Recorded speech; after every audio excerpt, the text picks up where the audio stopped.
Morning student. हम class का 7th का चैप्टर 10 अपूर्व अनुभव पढ़ रही थी, जिसके लेखक हैं तेत्सुको कुरियोनागी। अब आगे देखिए, कल हमने पढ़ा उससे लगी। तत्तो-चान तो सीढ़ी पर से छलांग लगाकर द्विशाखा पर पहुंच गई, पर यासुकी-चान को सीढ़ी से पेड़ पर लाने की हर कोशिश बेकार रही। फिर क्या हुआ? वे दोनों बहुत खुश हो गए, हुर्रे! लेकिन फिर अचानक तत्तो-चान को एहसास हुआ कि जो इतनी मेहनत करी वो तो सारी बेकार हो गई, क्योंकि तत्तो-चान तो जल्दी से उछल के शाखा पर बैठ गई, लेकिन यासुकी-चान ऊपर की सीढ़ी से शाखा पर बैठ नहीं पाया। फिर क्या हुआ? यासुकी-चान सीढ़ी को थामे तत्तो-चान की ओर ताकने लगा। वह तत्तो-चान को देखने लगा कि अब क्या करे। तत्तो-चान की रुलाई छूटने को हुई। तत्तो-चान बहुत ज्यादा थक चुकी थी, इसलिए उसका ऐसा मन हुआ कि वह अब रो ही दे। लेकिन फिर क्या हुआ? उसने चाहा था कि यासुकी-चान को अपने पेड़ पर आमंत्रित कर तमाम नई नई चीजें दिखाए, पर वह रोई नहीं। उसे डर था कि उसके रोने पर यासुकी-चान भी रो पड़ेगा। उसने यासुकी-चान का पोलियो से पिचकी और अकड़ी उंगलियों वाला हाथ अपने हाथ में थाम लिया। उसके खुद के हाथ से वह बड़ा था, उंगलियां भी लंबी थी। देर तक तत्तो-चान उसका हाथ थामे रही, तब बोली, तुम लेट जाओ, मैं तुम्हें पेड़ पर खींचने की कोशिश करती। फिर आगे क्या हुआ कि तत्तो-चान बहुत ज्यादा थक चुकी थी, इसलिए उसकी भी रुलाई छूटने को हुई। मतलब वह भी, उसका ऐसा मन हुआ कि वह भी रो दे, लेकिन वह रोई नहीं। अगर वो रोती तो उसके रोने के साथ साथ यासुकी-चान भी रोने लगता, और यासुकी-चान रोता तो वह दोनों फिर कभी उस पेड़ पर चढ़ नहीं पाते, उसकी हिम्मत टूट जाती। इसलिए उसने क्या करा? यासुकी-चान का पोलियोग्रस्त हाथ अपने हाथों में ले लिया। यासुकी-चान उससे उम्र में 1 साल बड़ा था, तो इसलिए यासुकी-चान का हाथ भी तत्तो-चान के हाथ से बड़ा था, उंगलियां भी लंबी थी।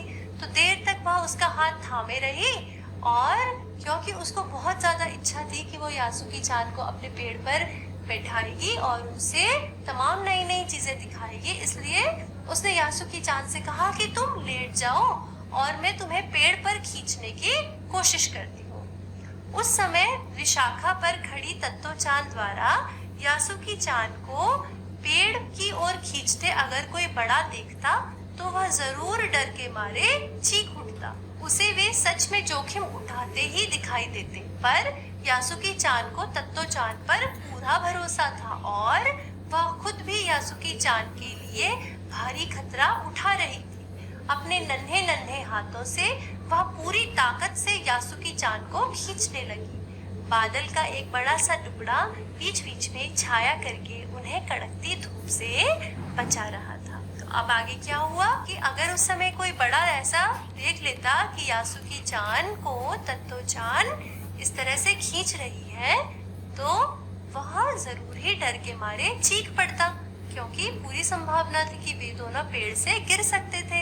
लेकिन यासुकी-चान को तत्तो-चान पर पूरा भरोसा था, और तत्तो-चान यासुकी-चान के लिए इतना बड़ा खतरा उठा रही थी। यहाँ पर लेखिका ने बहुत सुंदर ढंग से ये दर्शाया है कि दो दोस्त एक दूसरे की दोस्ती पर कितना ज्यादा भरोसा करते थे कि यासुकी-चान, जिसको कि पोलियो था और पूरी संभावना थी कि वह पेड़ से गिर सकता था, लेकिन फिर भी उसे तत्तो-चान पर इतना भरोसा था कि उसके कहने पर वह लेट गया, और तत्तो-चान भी पूरे दिल से मदद कर रही थी यासुकी-चान की कि किसी तरह वह पेड़ की शाखा में उसको खींचकर बैठा दे। आगे उस कड़कती हुई धूप में बादल का एक टुकड़ा कभी कभी आकर उनके ऊपर छाया कर रहा था और उन्हें धूप से बचा रहा था। आगे काफी मेहनत के बाद दोनों आमने सामने पेड़ की द्विशाखा पर थे। पसीने से तरबतर अपने बालों को चेहरे पर से हटाते हुए तत्तो-चान ने सम्मान से झुककर कहा, मेरे पेड़ पर तुम्हारा स्वागत है। और अंत में क्या हुआ कि दोनों का पक्का इरादा या एक दूसरे की दोस्ती के ऊपर दोनों का पूरा भरोसा काम आया। उनकी मेहनत सफल हुई और तत्तो-चान ने यासुकी-चान को पेड़ पर खींच लिया। दोनों पसीने से तरबतर हो गए। और पसीने से तरबतर अपने बालों को चेहरे पर से हटाते हुए तत्तो-चान ने सम्मान के साथ झुककर यासुकी-चान का अपने पेड़ पर स्वागत किया और कहा कि मेरे पेड़ में तुम्हारा स्वागत है। आगे क्या हुआ? यासुकी-चान डाल के सहारे खड़ा था। कुछ झिझकता हुआ वह मुस्कुराया और तब उसने पूछा, क्या मैं अंदर आ सकता हूँ? फिर क्या हुआ? उस दिन यासुकी-चान ने दुनिया की एक नई झलक देखी जिसे उसने पहले कभी न देखा था।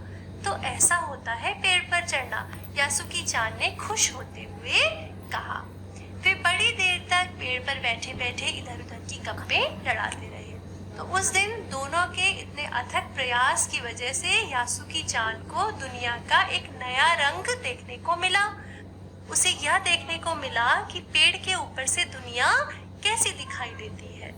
फिर वे दोनों बहुत देर तक पेड़ पर बैठे रहे और इधर उधर की गप्पें लड़ाते रहे।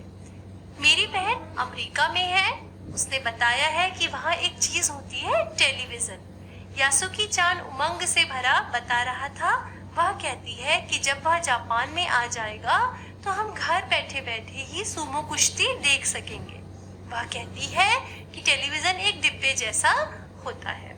अब यासुकी-चान तत्तो-चान को बताने लगा कि उसकी जो एक बहन है अमेरिका में रहती है और उन्होंने उसे बताया है कि एक चीज होती है टेलीविजन, जिसमें कि घर बैठे बैठे ही सुमो कुश्ती देखी जा सकती है जब वह जापान में आ जाएगा। और टेलीविजन एक डब्बे जैसा होता है। तत्तो-चान उस समय यह तो न समझ पाई कि यासुकी-चान के लिए, जो कहीं भी दूर तक चल नहीं सकता था, घर बैठे चीजों को देख लेने के क्या अर्थ होंगे।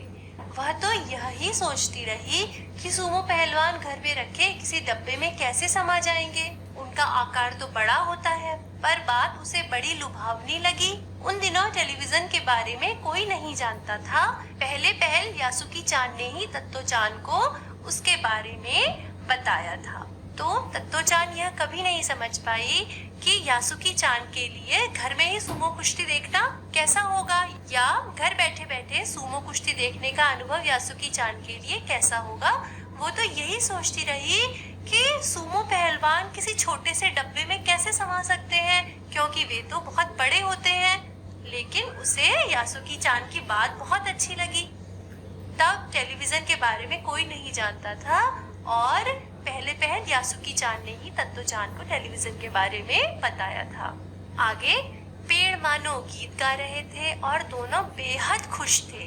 यासुकी-चान के लिए पेड़ पर चढ़ने का यह पहला और अंतिम मौका था। तो अंत में लेखिका ने यही लिखा है कि पेड़ उनके लिए गीत गा रहे थे और दोनों बहुत ज्यादा खुश थे क्योंकि उनकी मेहनत सफल हो गई थी। और यासुकी-चान की जिंदगी में शायद ये पहला और आखिरी मौका था कि जब वह किसी पेड़ पर चढ़ पाए।